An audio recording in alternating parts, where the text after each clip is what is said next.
To housing now. The question we're asking, are we building suitable homes to solve the housing crisis? Well, we've been to meet a disabled army veteran who's now fighting just to get round his flat in Leicester.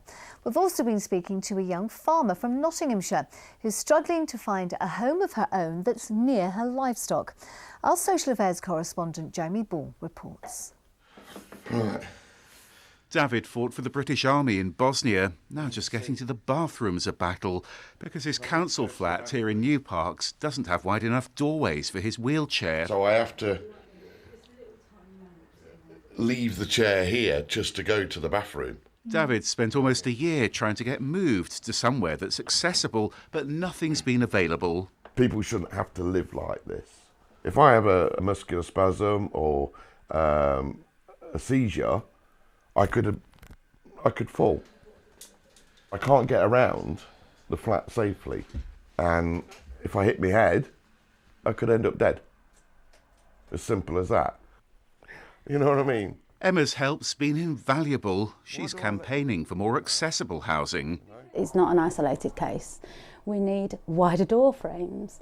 We need every property to have a ramp. If every property had their light switches lower and their plug sockets higher, just as a matter of course, we wouldn't have this issue that David finds himself in now. But that's going to cost a lot of money, isn't it? It will cost money, but it will also save money. It will save money from social care budgets, etc. People will not need help to do things that they should be able to, independently do in their own home. Overcrowding's a challenge in Leicester too. One single mother told us she's one of 8 people sharing a 2-bedroom property. She's living at her brother's because she can't get housed nearby. Hello, babies.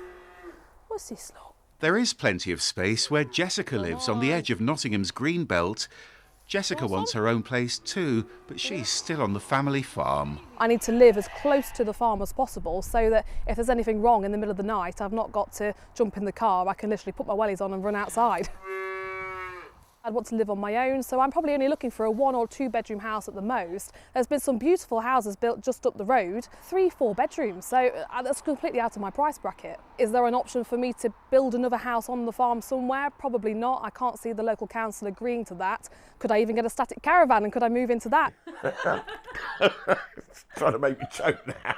Back in New Parks, a development. The council's now hoping to find David a flat that's more accessible. And with an ageing population, that is becoming a growing priority. All right, give us a call. Yeah, see ya. That's David in Leicester there. So, as we said at the beginning, are our towns and cities now building the right type of housing? There's a big debate going on in Nottingham at the moment about buildings, a bit like that one there. And Jeremy Ball is there for us tonight. Good evening, Jeremy.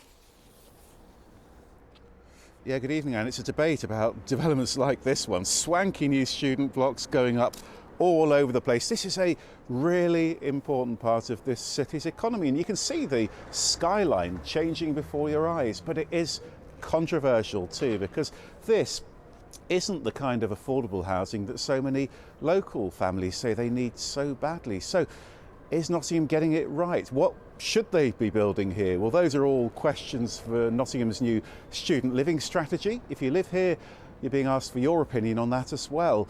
And the council says it is convinced that the whole city benefits from this kind of development. If we don't build purpose-built accommodation for students, it means that more and more accommodation in the neighbourhoods, places that were traditionally homes for families and for young professionals, are lost to the student market. So purpose-built helps us meet that need, and that's been our strategy over the last few years. And this is a really good example, really, of the kind of decisions which every community is having to make on housing these days. So many towns, so many villages trying to strike a balance between things like protecting green belt and building more homes, and between development, which makes a profit for construction firms, and homes that people can afford. These are not easy decisions, Anne, and tomorrow we're going to be hearing about some of the solutions.